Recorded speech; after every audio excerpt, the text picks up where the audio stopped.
Happy Sunday, Scoop family, and everybody watching out there tonight. How's everybody doing, man? It's good to be back with y'all. Got the countdown. I'm loving this countdown. That means we're almost to football. 2 days into the Big Ten Media Days. And like I said, we got Sonny Styles. We got J.J. Smith, and we have Caleb Downs as our three ambassadors. Those young men will fly out to, I think it's in Vegas this year. Isn't it in Vegas? I think it's in Vegas. Yeah, so that's going to be fun. And then we got 11 days until fall camp starts. Remember, for the locals, first 3 days are open to the public. Come enjoy some Buckeye football and atmosphere. And then 41 Keith Byers days until kickoff versus Texas. It's funny, I was thinking like, who's 41? I was like, oh, that's right, Keith Byers. I was like, Josh Proctor, he can't be the only good 41. There's plenty. There's actually more than that, Janowitz.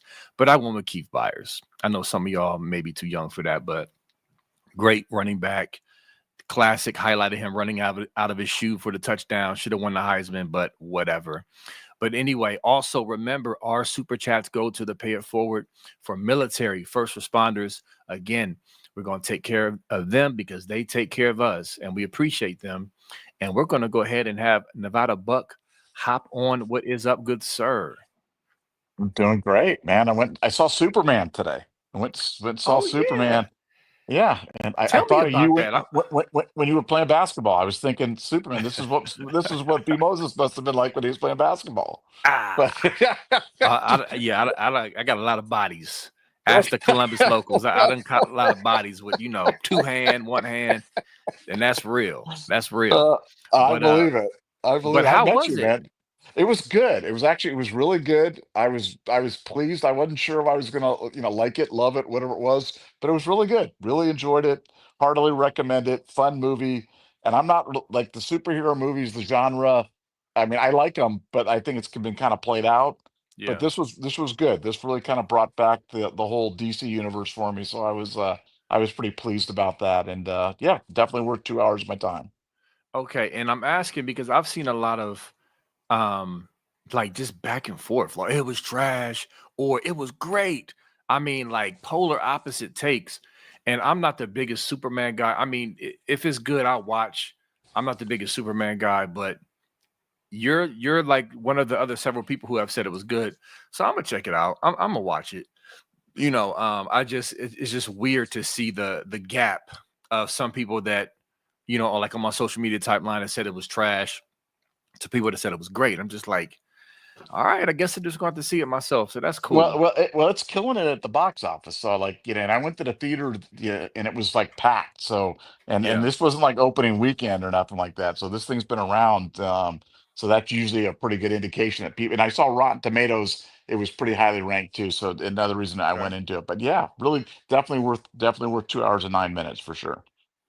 All right, cool. Well, I'm on it. I'll take the kids maybe, and we'll see what's up. But yeah, I've been hearing some good things from people I trust, but maybe the people who don't like it are like, how people are extra critical with their comics, and I don't know, but whatever. I trust Nevada. Yeah, trust in Nevada. I'm tough, man. I'm tough. I'm like a not a movie snob, but I like movies like Inception and movies that make you think and do stuff like this. So I'm not just like brainless superhero movies, but this was a good one. It was funny, and it had some nice lighthearted moments to it, but enough action to keep it going. And the dog Crypto got a lot of play in the thing, so I like that because I like dogs. So that pleased me. Okay. Yeah. I'm gonna check it out. Maybe next weekend. We're gonna see what's up. Because I've been debating about this, but that's good to hear. But for now, we got some more news to talk about with the Michigan scandal, the scandal that keeps on giving. And this one is pretty significant. And it's funny. Shout out to Sports Talk Jay, who's impossible to reach. I've been trying to get a hold of you, brother. He's been doing a great job. I would say kind of partnering with this whole thing with Buckeye Scoop. He's shouted us out. We've shouted him out. He's a Tennessee fan. So he's coming from the Tennessee SEC perspective with the Connor Stallion stuff. And for months, he's been pointing out what we're about to talk about, with with South Carolina and Connor Stallions scouting, Clemson, Georgia, Tennessee, and giving up signals to other schools. Like that came out when this first popped off. And so I think a lot of people have forgotten about that. And the latest is, and I'm gonna have Nevada, jump on this, but former Michigan quarterback Joe Milton, who transferred to Tennessee, calls out South Carolina for cheating. And so that was very, very interesting. And we're going to get into that. Now, what were your first thoughts when you heard about this, Nevada? Because it just seems like stuff keeps happening. It's just like, it's just you think, oh, it's dead. No, here's something else. And I thought this was more significant than what people want to let on with this little nugget from Milton. Well, yeah, look, I thought it was significant for a number of different reasons, I mean, first of all, being an ex-Michigan player, who left Michigan last year was 2020, so certainly aware, certainly had contacts on the team, good friends through 2021, 22, 23, yeah, that. So Joe Milton certainly would be speaking from a position of knowing what he's talking about, and so that's one thing. Secondly, what's been really interesting about this whole scandal has been the whole, I mean, the SEC vibe through this.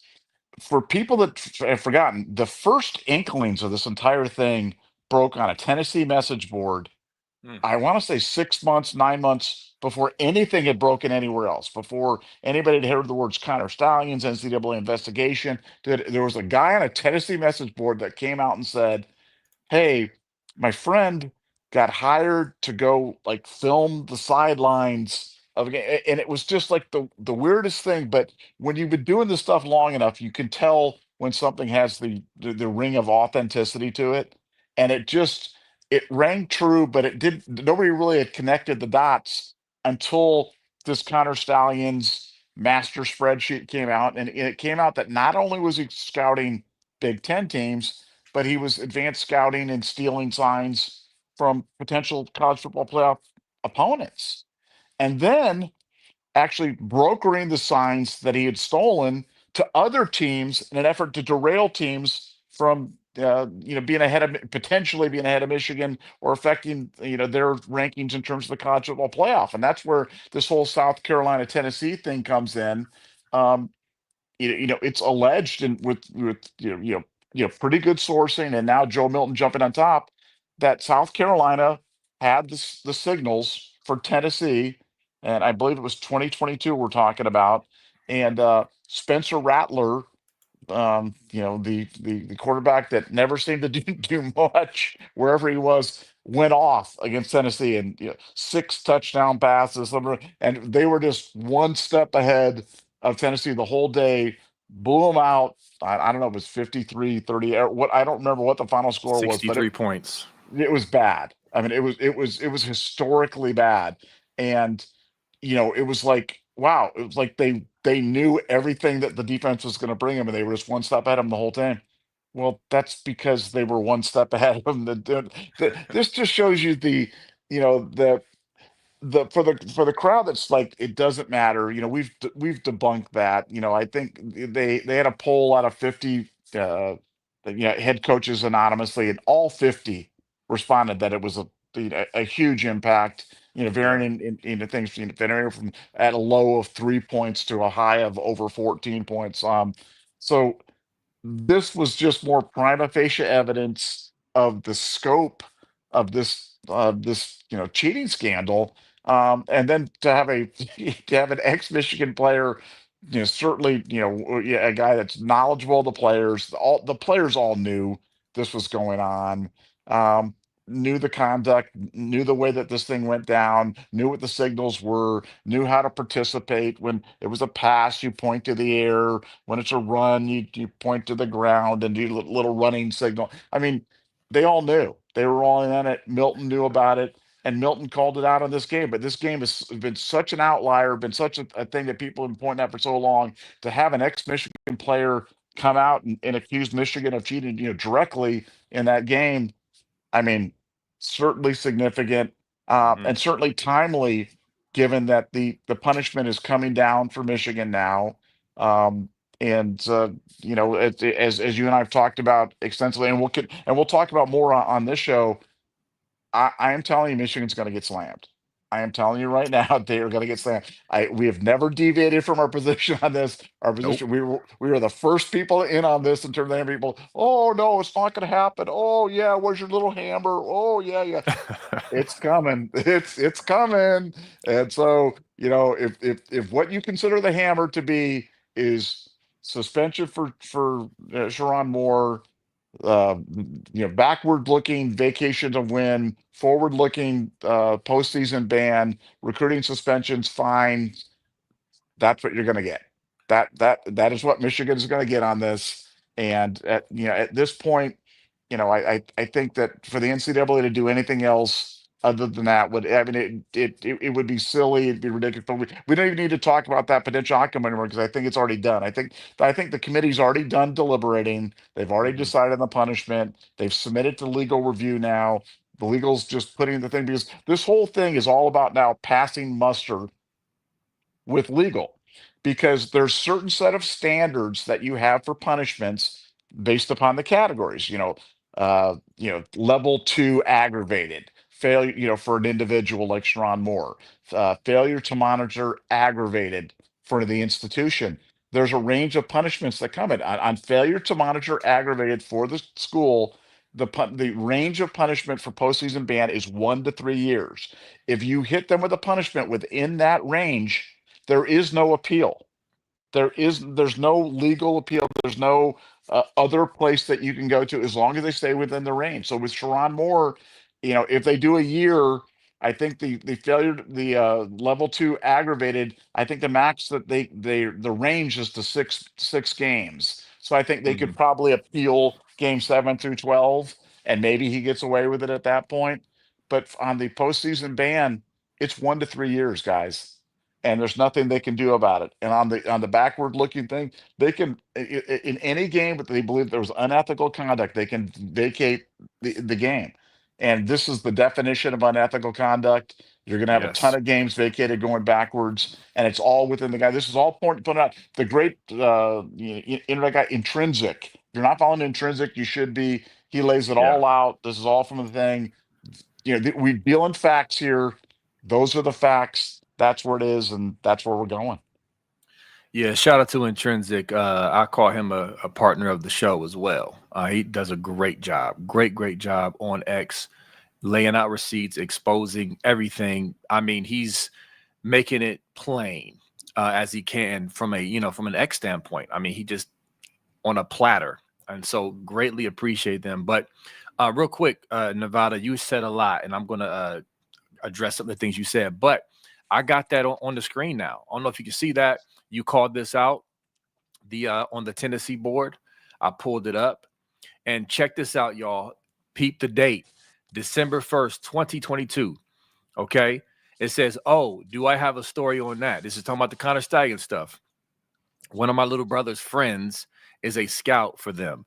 They paid for him to travel to the UT Vandy game, had planned it before the loss, obviously, to try to steal our signs. He's from Nashville originally, so he just went anyway, even after our loss, since it was Thanksgiving.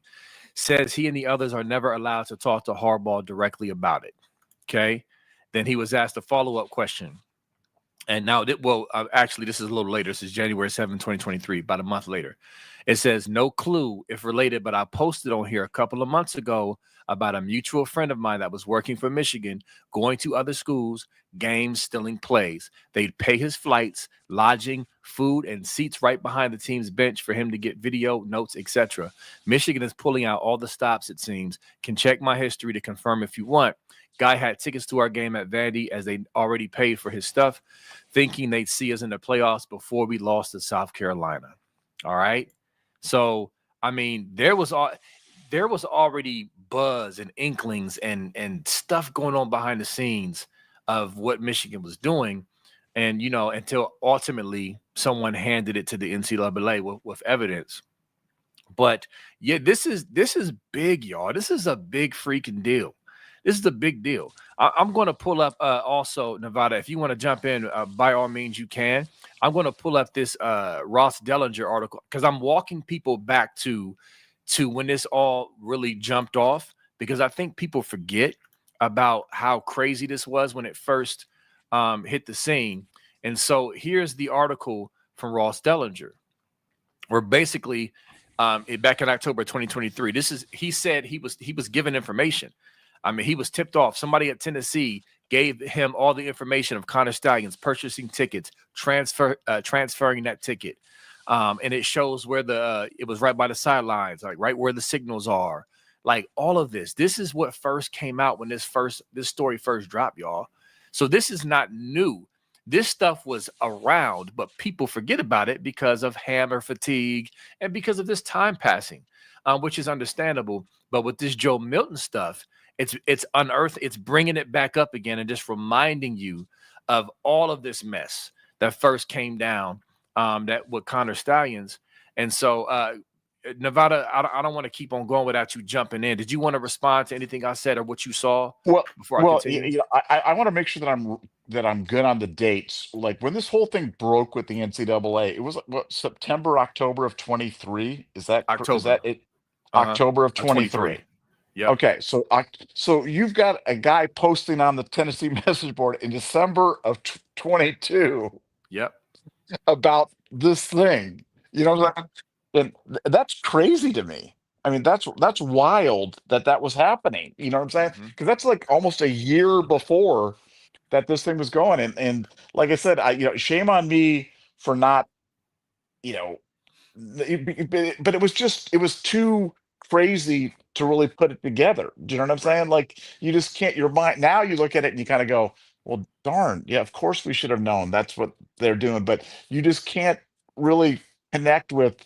They're doing this to every game, and they're sending people across the country, and they're 50 plus games across 3 years, and they've got a guy on their staff that's doing this and syncing it up to the game film, and yeah, just wild. But yeah, the message boards, I mean, nowadays I've often said, this is the new media breaks all the stories in terms of, the college sports. That's why people say, "Oh, this came from a message board." Message boards break most of the stuff. You know what I'm So, saying? Like, right. yeah. I mean, this is where it's coming from. So that was there. That was there, and that Tennessee poster had it in December of 2022, circled back on it in January 2023, and that's a solid 9 months before the story broke nationally in terms of what was going on. And that's wild to me. That's still wild to me that happened. And I'm still mad at myself for not connecting the dots sooner in terms of what Michigan was up to, because, maybe, I don't know if we could have headed it off, stunned it, whatever it is. But hey, at this point in time, everything happened for a reason. We're the defending national champion, and they're about to get the hammer. So, life is pretty darn good. Absolutely. Here's another shot of footage of one of Connor's cronies recording signals on the sidelines. I mean, to be fair, Nevada, I mean, come on. Let's be fair to ourselves. Could we even have imagined or dreamed up this whole scheme? Like, I don't think anybody really could imagine what they were doing, like the depths of it. And that kind of goes over to the coaches, to the Shianos and the Days and the James Franklin. I mean, like they were all like, hold on, man, something's going on here. But no one would have dreamed of that level of cheating. You know what I'm saying? It's just like, there's no way. And in hindsight, it seems like, oh man, we should have known. But this was crazy, and it's still crazy. And this is why we're going to keep calling it out, and we're going to talk about it. And the Joe Miltons of the world, they decided to finally say something publicly about it as well.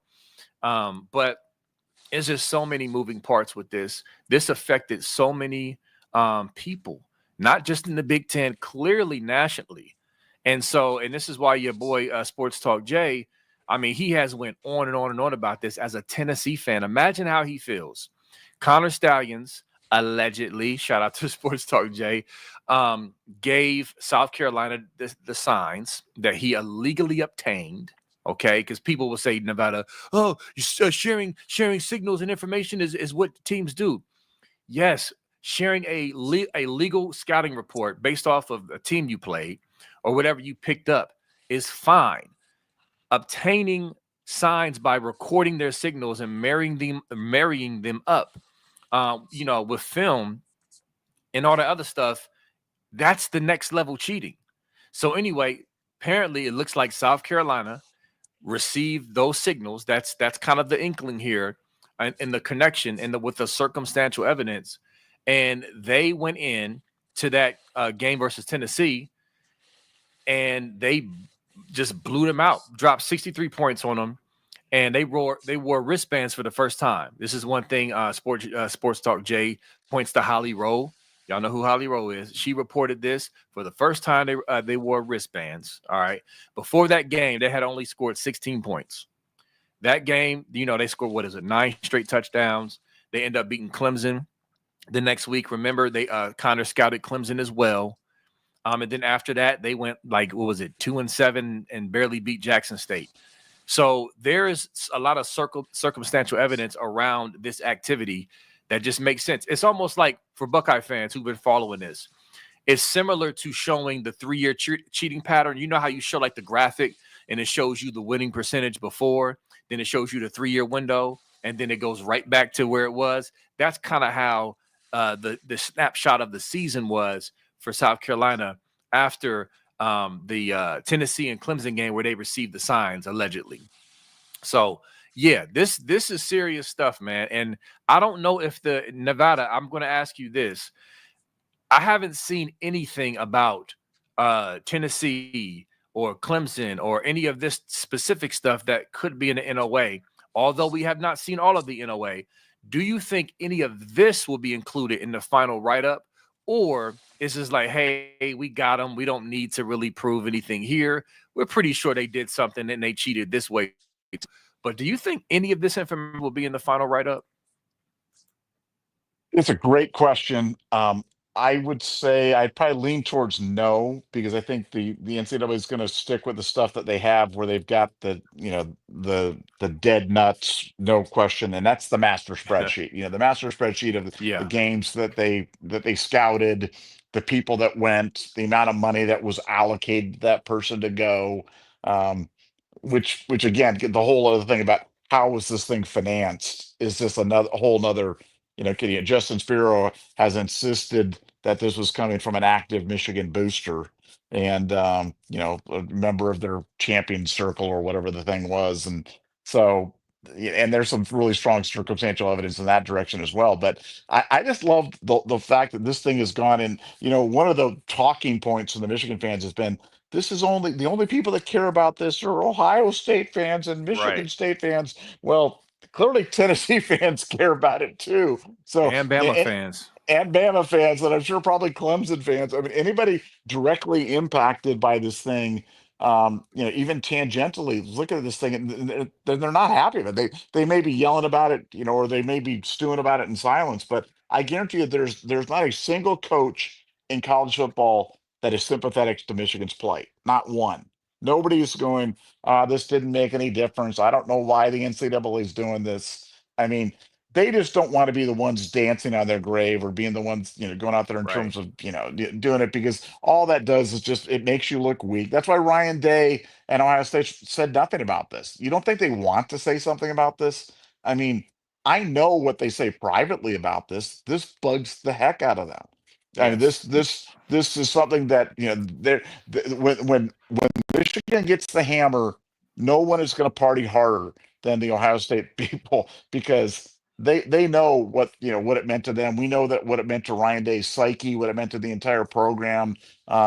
So yeah, them getting what they deserve, that them getting it within the confines of the prescribed punishments. That's all right there in the NCAA handbook. The NCAA doesn't need to break any new ground on this thing.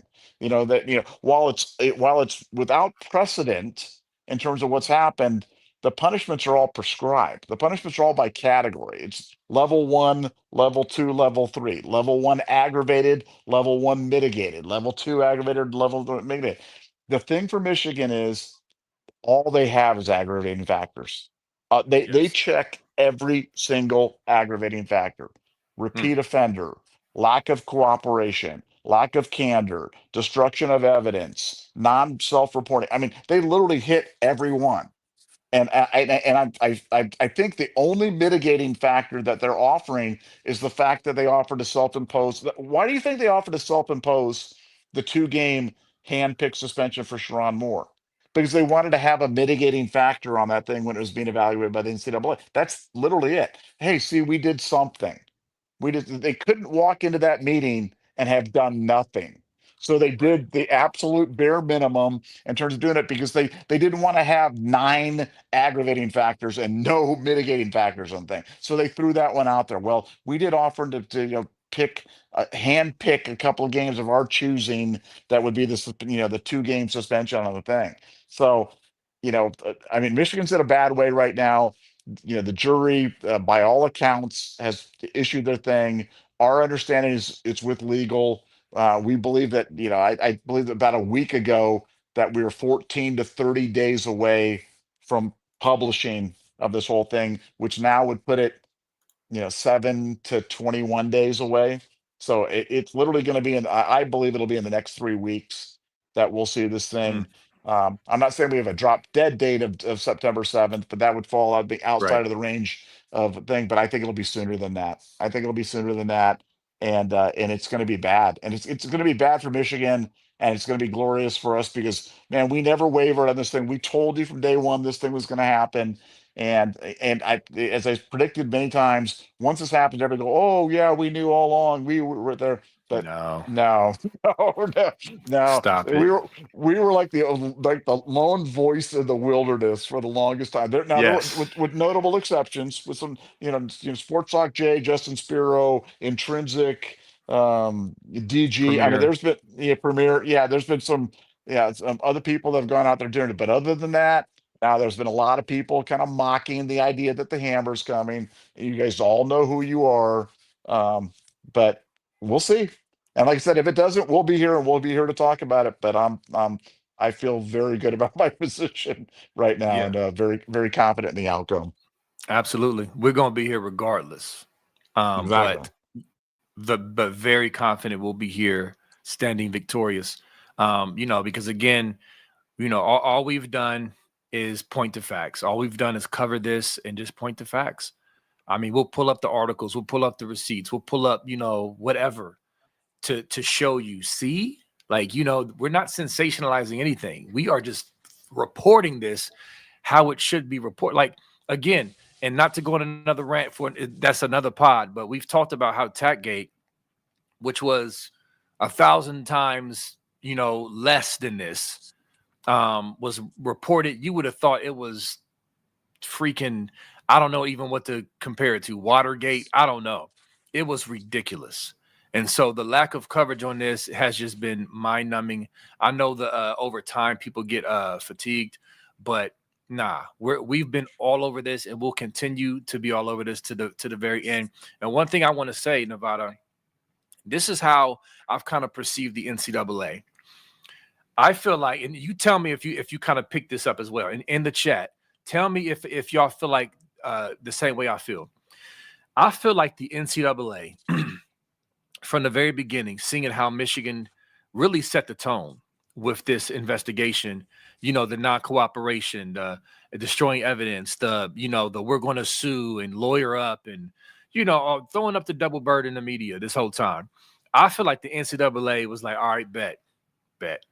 We're going to close off every gap, every exit point. We're going to do everything we possibly can to make sure that you can escape. We're going to go through this process perfectly. We're not going to cut any corners. You want an extension? Cool. Here's your extension. You want to whatever. And then also remember, Nevada, I think it was Nicole Auerbach who reported that there was some type of update in the bylaws that also closed another gap as far as discipline. And I believe it had to do with it doesn't matter like if the coach knows or not, they're still responsible. I forget the verbiage of it, but there was an update with that. It's like basically they're just crossing every T, dotting every I. And meanwhile, people are like, what's taking so long? And all the other stuff. I feel like the NCAA has been like a boa constrictor this whole time, just squeezing slower and slower until to the point where they hand out the punishment and just pop them, just completely destroy them, and they would have earned it. And yes, you're correct. Obviously, Nevada with the mitigating factor, that's horse crap. 2 games of your choosing is just dumb. And even with the Michigan media, when that happened, it's just like we're pointing to it like, okay, first of all, that's not going to work. But you do see they're doing that for a reason, right? Because even this whole time, Nevada, they've been posturing like, I dare the NCAA to try something. Our Michigan lawyers will eat them alive. And then once again, just like when this first happened and they threatened to sue, they tucked their tails and ran, when they found out the evidence they had on the investigation. So they suspended Harbaugh. It's the same thing. Oh, 2 games, and we'll stop recruiting for 2 weeks. It's been ridiculous. It's been absolutely ridiculous. Let me ask you this, and you can respond to my rant, but I'll couple it with a question. Do you think, and it doesn't matter because they're getting the hammer anyway, I'm just curious, do you think if they would have fully cooperated, they could have potentially escaped the hammer? What's your thoughts? Well, it's funny that you bring up cooperation because the biggest thing, we talk about the facts, we talk about the fact pattern, we've talked about this extensively here. And the one thing when you read all these recent decisions, because I've read them all, I've read every one of these recent decisions, they are drawing this bright line about receiving exemplary cooperation and how that has become like this big mitigating factor and how that helped out with Arizona State and that helped out with Florida State, despite them getting punishments that I felt were super draconian and super tough. They talk about, hey, they want to recognize and call out the cooperation. To me, and this was pointed out by my NCAA source, about a year ago. He's like, you'll see this because they're trying to draw a distinction between the schools that cooperated and the school that didn't, namely Michigan. And so the biggest thing, the biggest tone difference that I've done, not only the change in bylaws requiring that the head coach is responsible for something, whether or not he has direct knowledge of it or not, which Yeah. was a big one. The second one was cooperation.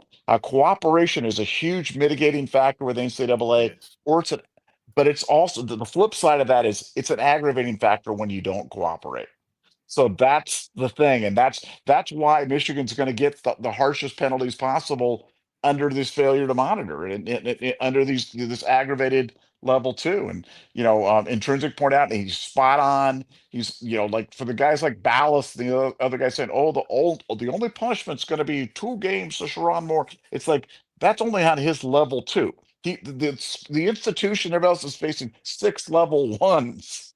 You know what I'm saying? So for his level two aggravated, the parameters is generally, I think it's 6 games and a 2 to 5 year show cause.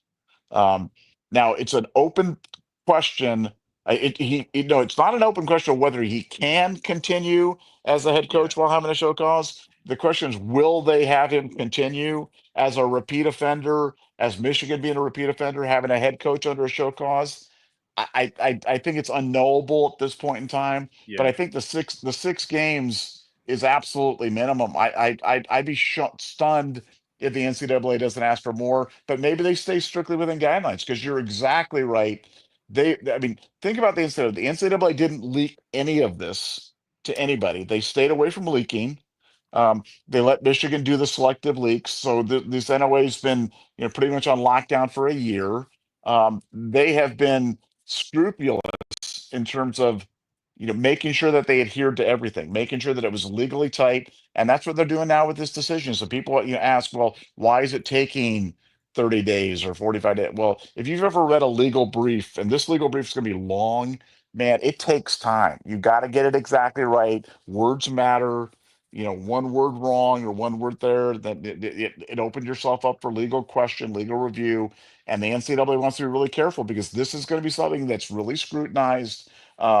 You've got a member institution that's been threatening, legal appeal, and they obviously don't want to leave them any room in terms any wiggle room at all. And I think when this whole thing comes out, it's going to be so buttoned up, and so within the Michigan won't have any remedy. And I think that's by design by the NCAA.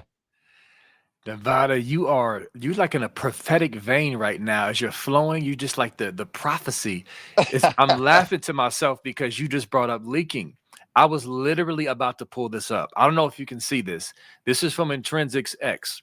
And this is him calling out. He be tearing up Chris Ballas too. He tears him up on X. I mean, just exposes him, just like so often. So it basically says Chris Ballas slips up.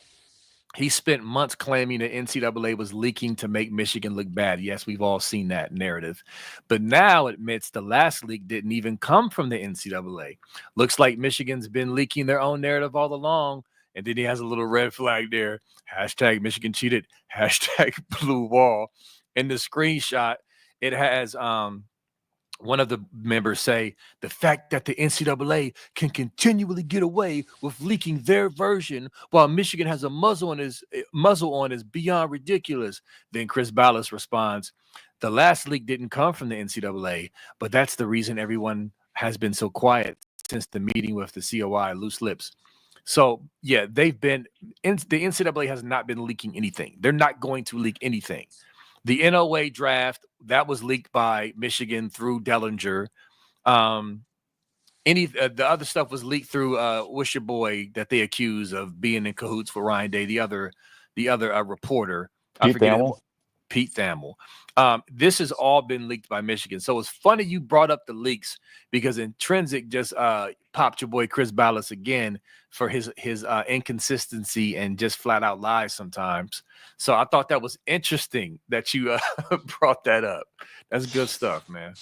Well, yeah. I mean, look, the Michigan media has been so wrong on this story, and either wrong, on purpose, purposely spreading lies, or because they're being lied to, or because they're dumb, or some combination of all three of those things. But what I want to see, what's going to be the most glorious part of this whole thing, is going to be, pick your story of how the Michigan people, the Michigan media explains this to their subscribers, members, whatever they have, which I don't understand how they have anybody left after they've been so thoroughly discredited. But on this one, what are they going to, I'm going with my final answer on this. I'm going to go with nobody could have known NCAA overreach. That's going to be my final answer on a thing. What says you, B Moses? Are you going to, is it overreach or that they were lied to? Which one are you going to go with?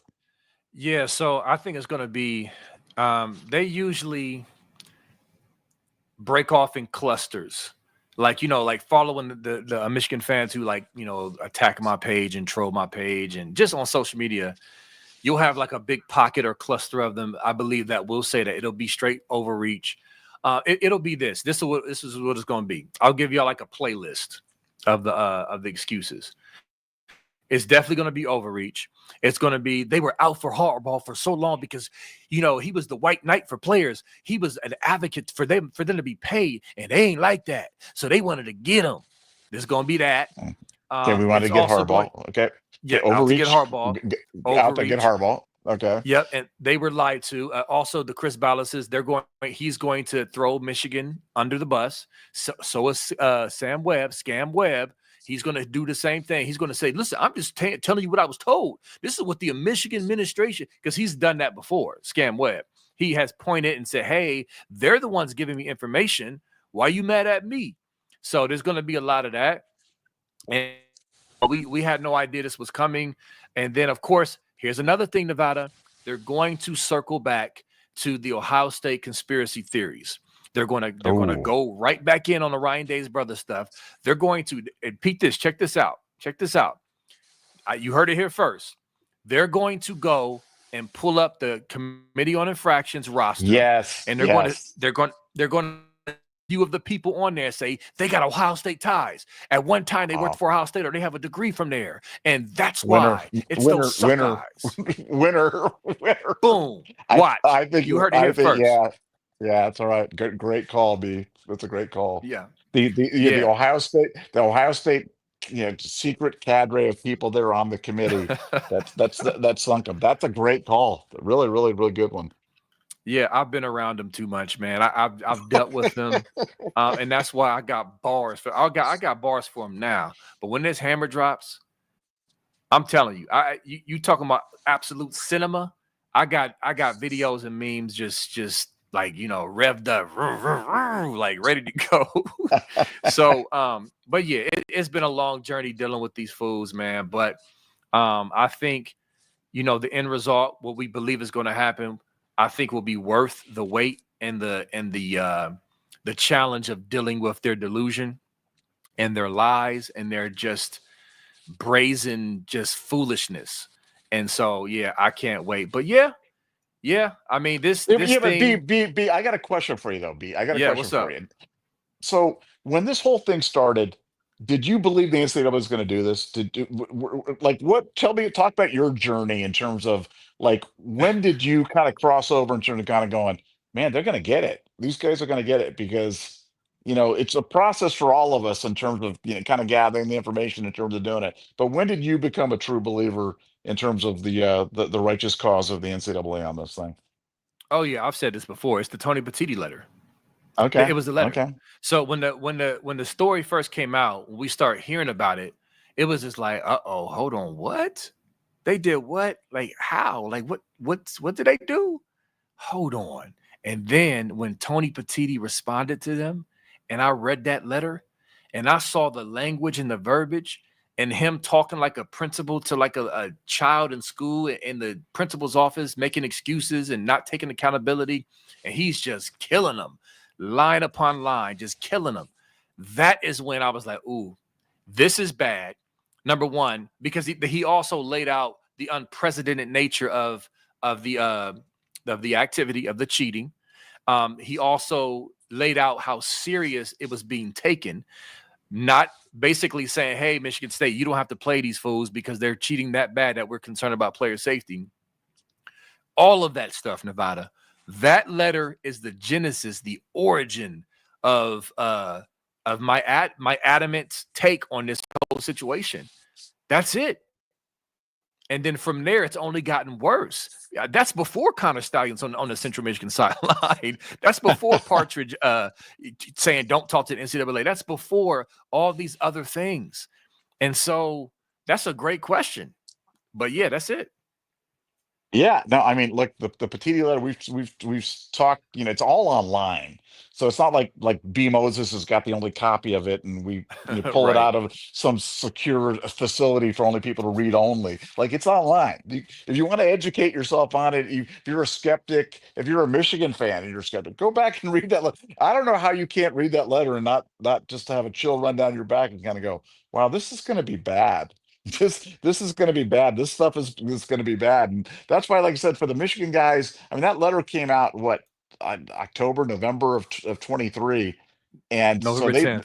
Yeah, I yeah, just pulled it November up. 10th. Yeah, November 10th of 2023. So they've had, over a year, year and a half of dealing with this 18, 20 months, and they're still insisting nothing's gonna happen. Like how you could read that and then look at the fact pattern that's kind of emerged over the past 20 months since that letter's come out, and how you cannot be how you can think that you're gonna get by with a two-game hand chosen suspension for Ron Moore, and that's gonna be it or maybe a fine or maybe something. That's why you went to the full hearing. That's why you guys went for the full Monty instead of taking the negotiated resolution. I just it just boggles my mind that somebody can sell that and that people, that I think I would say, I mean, if you had to say what percentage of Michigan fans, if you had to just guess off the top of your head, are living in this delusion that this is going to be nothing? 99.8%. Yeah, I It's was gonna that say bad. It's it's that bad. bad. Yeah, I think you're right.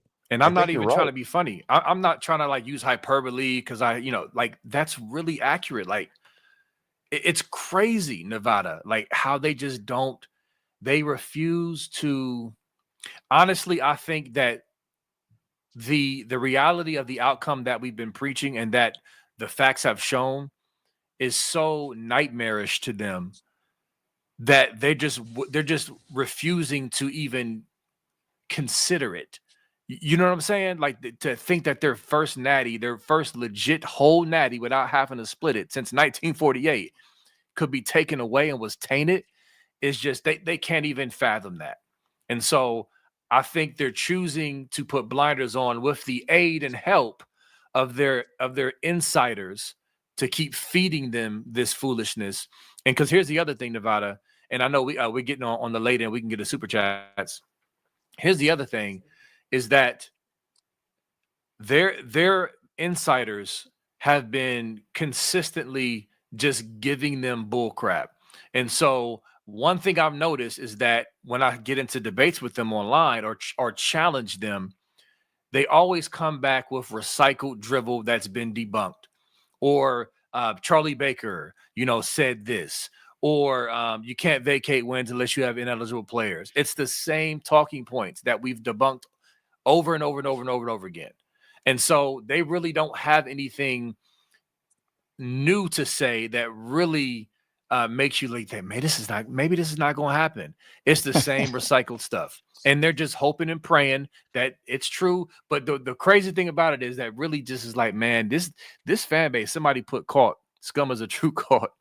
Listen, that's strong words, but there's certain factors and mentality that comes with when you study cults.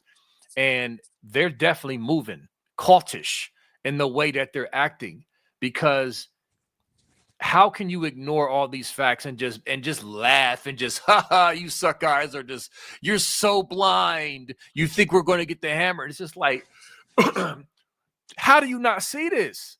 How do you not see this? At least be like, you know what, man, I hope you're wrong. None of them are saying that. Literally none of them.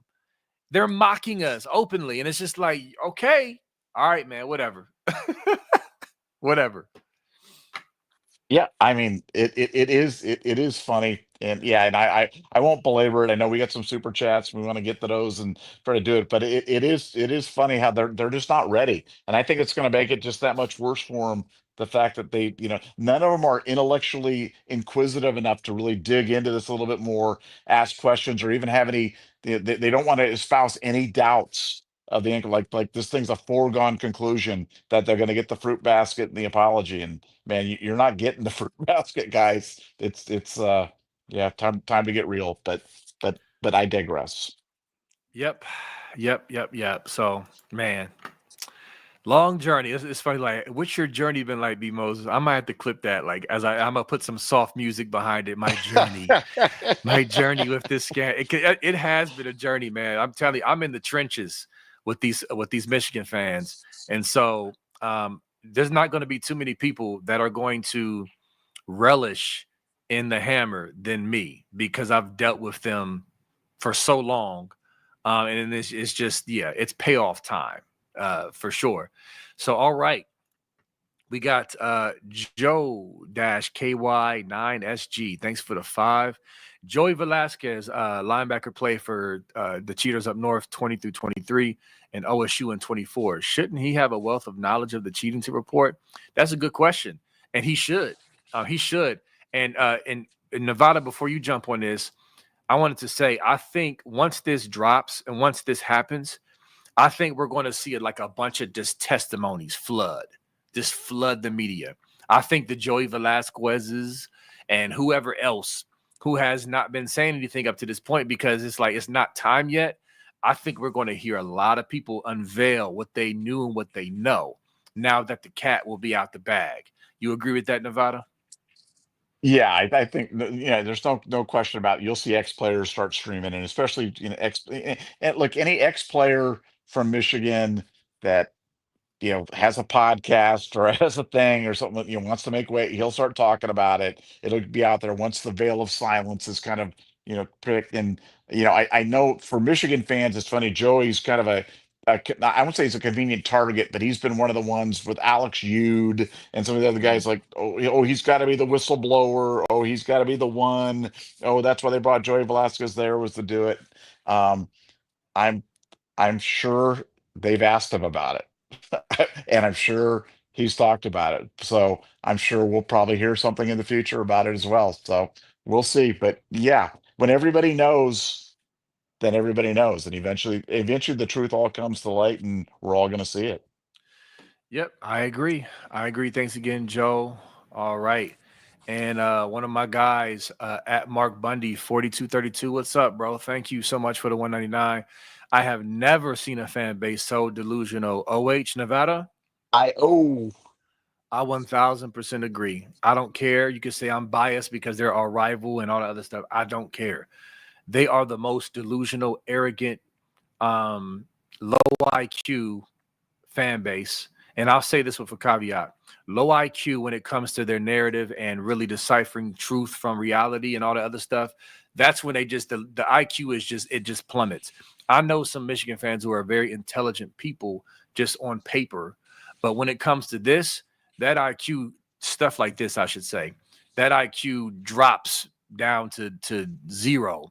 From JT was short to whatever terrible take that they've had over the years.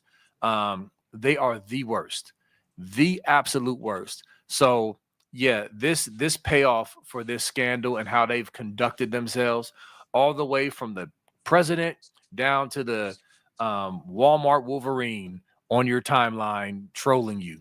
They have been complete idiots in Nevada. yeah, it's really a shame because like you're right. I mean, a lot of intelligent people go to Michigan, and what I look forward to when I'm looking at an issue like this is intelligent discourse. Like I want to hear an intelligent take on the other Yep. side. I don't want to hear Charlie Baker said we won fair and square, or you can't, I mean, I want to hear something intelligent. Give me a reason. In this 20 months, give me something factual that you guys have seen, or something that would point towards leniency or mitigation or some other reason why the NCAA is not going to deliver it. And I'm telling you, I haven't heard it one time. I haven't heard one intelligent thing from the other side on this regarding this scandal. And it's really kind of a shame, because I think the Michigan fans are really shortchanging themselves by not being more curious about this and not asking more questions, at least of themselves and of their people around there, and of those people that they look to be insiders, and do it because they're not asking questions, and they really should be, because they probably see a lot of answers they don't want to face. Yep, I think that's it. That's really the bottom line. They're the ostrich, putting their head in the sand. I mean, the blinders. They're going to do whatever they're going to do. Because remember, from the very beginning, and we will close out the very beginning. You saw on the message boards and even on X, and some of their people, some of their not necessarily media, but just people they look up to on social media, were saying, "Hey, it doesn't matter what comes about this. We're going to have our memories. They can't take away what we experienced." They were willing to just dig in and just, we're going to do what we got to do to get this fraudulent natty popping off, and let the chips fall. And so that's what they're doing. They're just on brand. And so it doesn't matter though. And one last thing I'll say, Justin Spiro has done a great job of pointing this out. What up, Justin? Shout out to you, brother. I still got to reach out to you. I'm gonna call you. I've been meaning to do that, but he's been making the point that we don't need the NCAA, and they come in, but we don't need them to point to the fact that that 3-year window is fraudulent. Regardless what the NCAA does or doesn't do, there is enough evidence out there for all of us to determine that it's fraudulent. None of it was legit, and it should not be respected or really acknowledged for real. And that's without any NCAA sanctions. And I 1000% agree. It's just the truth. But when that hammer comes down, that'll officially solidify and really provide some justice for all of that. And I'm here for it and can't wait. Nobody got anything on that? Well, I think I'll do the juxtaposition of this fraudulent natty that they won at the end of this fraudulent 3-year cheating span, and then the Ohio State natty, which was won the most legitimate way that you can Yes. possibly win, which is the Yes. toughest 4-game stretch in the history of college football. Not hyperbole. Nobody's Yeah. ever played 4 games like that. 3 top 5 teams, another top 10 team, all on the road. Or excuse me, the first one wasn't. The first game was a home game. I stand corrected, but and win all 4 by double digits and win the national championship with the defending national champion. I mean, could there be a more stark contrast between two programs? And Michigan's they're gonna get that thing not recognized. It's gonna come with that. It's gonna be a big hole. They can say what they want about this, but it's not gonna be recognized. And we're sitting here as the defending national champion on the most legitimate national champion that's ever been in college football. And here we are. So I love it. No, that's great. That's a great statement, because that is the beautiful cherry on top, is that it would still be great and enjoyable if we weren't coming off of a natty just because. But the fact that we coming off of a legit natty with the greatest run ever, wow, chef's kiss. at Rocky Mountain Living. Thanks for the $4.99. We got another super chat that just came in. Michigan deserves 5 yards of zero NIL and rev share to players. Let's see who they get then. So real quick, this is going to be interesting to see. And I know, Nevada, you said you believe Petiti, what his act is going to be is to remove those, is to torch those banners, those Big Ten banners, torch them, like I said before. But do you think there can be any TV revenue removed in addition to what the NCAA does from the Big Ten? Or do you think that's just going to come naturally from the NCAA, or how would that work? Look, it's within the power of the Big Ten to do that. I don't think they're going to. I haven't heard anything from the Big Ten that indicates to me that there's going to be more Big Ten sanctions on the NCAA, other than removing the Big Ten titles.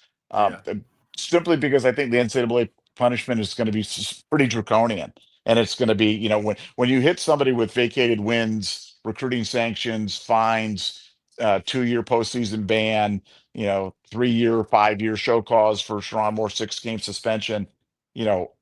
I think anything else would be seen almost like piling on. And I don't think Petiti wants to pile on one of their stalwarts. I mean, this is the one thing that might help, Michigan from that standpoint. They don't want to nuke them back to the Stone Age, but this is going to be bad. Now, now here's what Michigan fans will get: a heavy dose of copium. Well, they'll be like, oh, it doesn't matter. 2-year suspend doesn't matter. And we still have the memories. But hey, this is this is the hammer. Yeah, we don't have that little Men in Black thing where we can totally erase the memories, but it ain't gonna be any record books there anymore, guys. So buckle up. What's funny is I got a meme. I got a Men in Black meme with the trophy. He clicks it, and then the trophy just disappears in the dust. It's fire. I can't wait. I cannot wait to post that one. But yeah. So anyway, fun show. Another great show. Appreciate y'all in the chat doing what y'all do always. Stilly Matt, what's up, brother? What's up, Studley, Budley, Barb? Just want to shout out everybody, all the usuals. Matt Reynolds, thank y'all so much. Because again, I'm looking at the chat when we're doing the show to see the activity, and they be going in, man, and just add some comedic value and just sometimes good information. So shout out to the Buckeye Scoop chat. Y'all never disappoint. Thank you so much. And we're going to go ahead and end it. Enjoy your Sunday evening. Get ready for another week. And we will see you next time. And go Bucks.